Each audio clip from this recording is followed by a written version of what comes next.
So I noticed something strange about Amazon. If I search desktop microphone, Amazon's own Basics microphone is the very first thing you see. Featured from Amazon brands, it says. Then there's a whole line of sponsored products, which most people will probably want to filter out. And all of that is ahead of the desktop microphone, which actually has about 10 times the number of reviews and a lower price tag than Amazon's. So I actually bought both. So this is how the $26.99 Amazon mic sounds. It's actually pretty freaking good, but it's simple. And then this is how the $19.99 one sounds. And it is every bit as good, except this one also happens to have a pop filter, a fully adjustable stand, and RGB lighting baked in. And it doesn't even look cheap. Okay. How about gaming monitor? Amazon is top of the list, $147.99. Then you've got a sponsored post and a couple more items, but then it's this Asus monitor that feels like it completely outclasses the Amazon one. It's got about 30 times the number of reviews, and because it's on sale, it's also much cheaper. Again, I bought them just to be sure. And they're fairly similar. They've both got full adjustability. They can both go up and down. They can tilt, they can rotate 90 degrees, but the stand on the Asus does definitely feel heavier duty than this one on the Amazon. Oh yeah, and the screen is like noticeably brighter, but also just better color saturation too. You can tell the difference just looking at the wallpapers. Remember, the Asus is also the cheaper option here. You might think, as I thought a few weeks ago, that Amazon Basics was just 50 or so products that the company made to fill the gaps, just to make sure that there's always at least one product for any given search term. But that is not at all what is actually going on here. Basics has quietly become a massive operation. There are now thousands of Basics products, and it really feels like Amazon is abusing their unique position to allow them to take over. Like, the first thing that becomes absolutely clear when you start looking into this is, from the moment that Amazon Basics began, they have always been right where they need to be. Anytime there's a product category which is frequently searched for, but doesn't have a lot of brand loyalty to other companies, you will find Amazon. How do they know which product categories to get into? Well, Amazon knows immediately when a product type starts to sell well. They know how often it's being returned. They know which version of the product people like the most. They know if there's already a leading brand that people are specifically searching for. And while the company has already been threatened with some very serious fines for using this data to decide what products they're going to make, and have now agreed to not, according to more than 20 former Amazon employees, it's actually been described in the past as standard practice for them to have done so. Like in 2020, one of the best-selling everyday slings on Amazon was by the company Peak Design. It was $100, clearly designed to be a premium product. But then Amazon, right out of nowhere, dropped their own version of this, and spot the difference. It was such an egregious copy that the founders of Peak Design even made this entire video about it. How it looked the same, but didn't actually have any of the perks of their bag. How it swapped out the aluminium for plastic. How it didn't have all the recycled materials, the lifetime warranty, the fairly paid factory workers, etc., etc. Also, how sick is this? I can even carry on watching the video automatically when I leave that tab. It just floats around with me when you're using the Opera browser or sponsor. Amazon even went as far as to copy the name, calling their product the Amazon Basics Everyday Sling, until they saw that video and then changed it to the camera bag. Very smooth, guys. Point being, Amazon always finds a way to be there. And the other thing you'll notice is that anytime Amazon is there, as soon as they've decided that they're making a Basics version of a product, whether or not it's the best-selling or the top-rated item in that category, they'll find a way to use the fact that it's their platform anyway to stick them right at the top. Look at this, micro SD. There you go, Amazon, slap bang first position, and it's $17.99 for a 128GB card. That's actually not a very good deal. And you have to scroll past that and the sponsored listing, and then Amazon's one again to actually see that, because only then do you find this one from SanDisk. Okay, let me split screen this, because I want to make this super clear. SanDisk is 1.5 times the storage speed. It is 2 times the amount of storage, and it comes with an SD card adapter for just $2 more. And Amazon's algorithm absolutely knows this data. So if Amazon was a purely objective search engine, solely designed to get you to the best product for you, this SanDisk should have been right at the top. But it isn't. And then there's the overall pick, or Amazon Choice badges, which Amazon awards to a high quality, well-priced, and immediately available product. Which, you know, that makes sense as far as criteria goes, until you remember that they've designed the criteria, and in many, many cases, it's their own products that are winning their own choice awards. Now, this has already been a big point of contention. Amazon has already been investigated to make sure they're being fair and transparent with how the badges are allocated. But here's the thing. It doesn't actually matter who they give the badges to. Like if we search, what's the new one? USB-C cable. Okay, So look, Anker is the overall pick. They have the badge, which makes sense. Their product is at 104,000 reviews compared to the Amazon Basic one, which has 15,000. But even though Anker is the overall pick, it is still sitting below the sponsor post, which sits below Amazon Basics' own brand listing. So even though Amazon's kind of telling you that Anker is the product to get to, I guess, comply with all the regulators, it's not showing you that product unless you scroll. Again, I bought both. And to be honest, the Amazon cable does feel like the cheaper product. It's very plasticky. It feels like the old Apple Lightning cables compared to the woven finish on the Anker, which makes me feel like it's going to last a lot longer. And just to be clear here, I wouldn't call Amazon Basics products bad. They're never the most expensive. They're not scams. Amazon's entire product takeover strategy, it wouldn't work if the product sucked. But the problem is that they're also rarely the best value option, especially when you factor in other products being on sale, and that they're being shown to you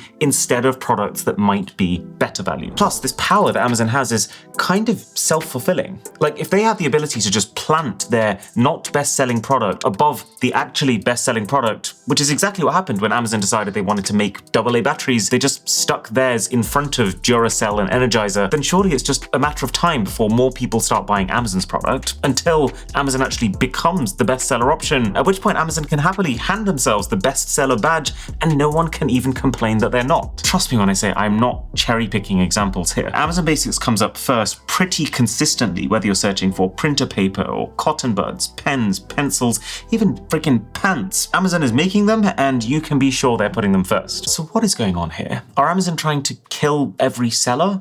But then that doesn't seem like a good strategy. Aren't those sellers the reason that people go to Amazon? And doesn't Amazon make tons of money from them selling on Amazon? And then the other weird part of it is that even though Basics is often not the very cheapest option, surely Amazon is still making basically no profit on these products. It seems like every Basics product is specifically chosen to be a very replaceable, low-cost commodity. Basically tools that are purchased solely for a simple purpose. That also means there's very little money in them. Like, to set up the manufacturing for these 30 pencils, to create packaging, then to list them, then to send them by next day delivery, handle returns, to do all of that for like $4, why would you bother? Why not just let another seller do all the hard work, and because you're Amazon and you own them, just take your cut from them? Well, that is what I've been trying to get to the bottom of, and I think their master plan is starting to become clear. So we've talked about how Amazon is not afraid to see what works based on what other companies are doing and then just do it themselves. Like how back in the day, the company Rain Design, who had the best-selling laptop stand, found that their product had been almost one-to-one copied by Amazon, with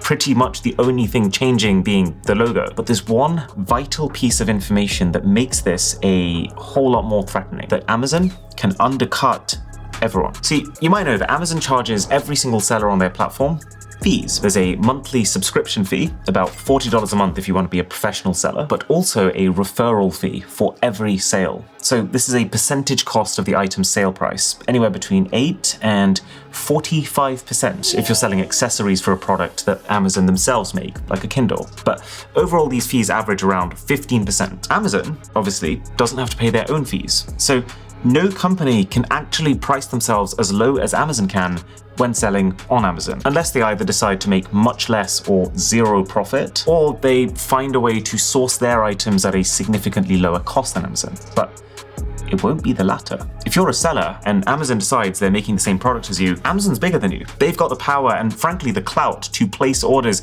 in much bigger quantities from suppliers and actually be the one getting even better rates than companies who've been selling these products for years. So their costs are going to be lower than yours. But here's the extra little sprinkle on top.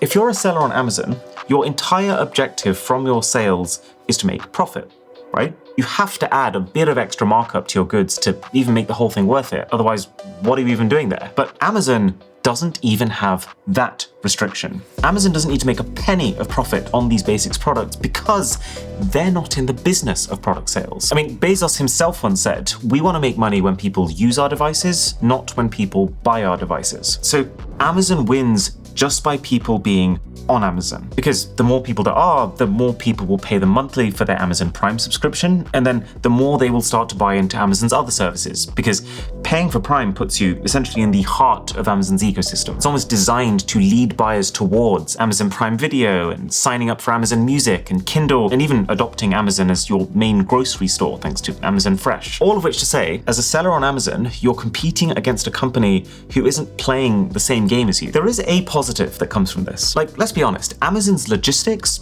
are pretty unmatched. At least here in the UK, it's the only company who I found I can actually trust to deliver next day when they say they're going to deliver next day. And so to be able to buy a still fairly affordable product that's made by Amazon does give me reassurance that it will just work as it says it will. It will get to me on time, and it will be returnable very easily if I then decide I don't want it. Like, this is the $28 Amazon Basics Ultra Premium keyboard and mouse, and I'm very satisfied with it. The chassis is made of metal, the keys feel really satisfying. It arrived at my doorstep 18 hours after having placed the order, but this still doesn't fully answer the question. It's clear how Amazon Basics gets such a leg up compared to third-party sellers, how Amazon basically forces other companies to be more expensive so that they can stay affordable compared to them, but it still doesn't explain what is Amazon actually gaining by becoming a seller themselves? Well, I think this is the very crux of it. See, Amazon.com, the website, actually has two main revenue streams from sellers. We've talked about the obvious one, which is the percentage fee that they take from every sale, and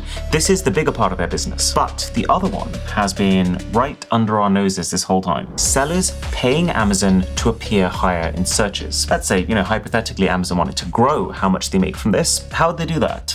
Well, by making it harder to compete if you're not paying that fee. So let's just go back to batteries for a second, because I find this so strange. So Amazon Basics has the best seller badge. We already talked about how they got to that. And then over here, also the overall pick badge. Then the only products you see from their key competitors, Duracell and Energizer, the ones that used to be at the top before Amazon Basics got involved, are only there because they paid Amazon extra, on top of their monthly seller fees and on top of their per product referral fees. And even then, they don't have any badges. They have to have this sponsored label, which makes them seem like ads, and therefore not as good as the Amazon products, which are just allowed to organically be there. And also, they still come after Amazon's own product. So I think the primary purpose of Amazon Basics is not to generate piles of cash in direct sales. They are good enough products sold at good enough prices, and they leverage Amazon's unique position to essentially create a frenzy in which sellers have two choices. A, to either start offering something that's exceptionally good and take almost zero profit for themselves, which, that's going to boost the number of buyers who want to keep paying Amazon's monthly Prime subscription. Or B, to essentially enter a bidding war, trying to outpay each other to compete for the only remaining visible area up for grabs, those sacred sponsored slots. I was actually reading a guide for sellers the other day by Expando, and it literally spells out third-party sellers must invest in sponsored ads and promoted listings to get their product seen by customers. It's not an additional extra, it's a requirement. And in both of these instances, Amazon makes a ton of money. And Basics is actually just the start of it. You search for coffee pods, you see Happy Belly, owned by Amazon. You search for dog food, you see Wag, owned by Amazon. Amazon even has 206 Collective for shoes, which, funnily enough, has also been accused of blatantly copying the design of the Allbirds wool runners and then selling them at less than half the price. These brands are the same thing, using all the same strategies. Like Salimo in India, for whom a leaked internal document literally spelled out that their objective was to replicate products based on data from Amazon Marketplace sellers. So next time you shop on Amazon, just scroll a little further, because there's a pretty decent chance you'll find a better deal. It's so cool that I can pause and then carry on playing my music from the sidebar no matter what page I'm on. Link below to get the Opera browser for free.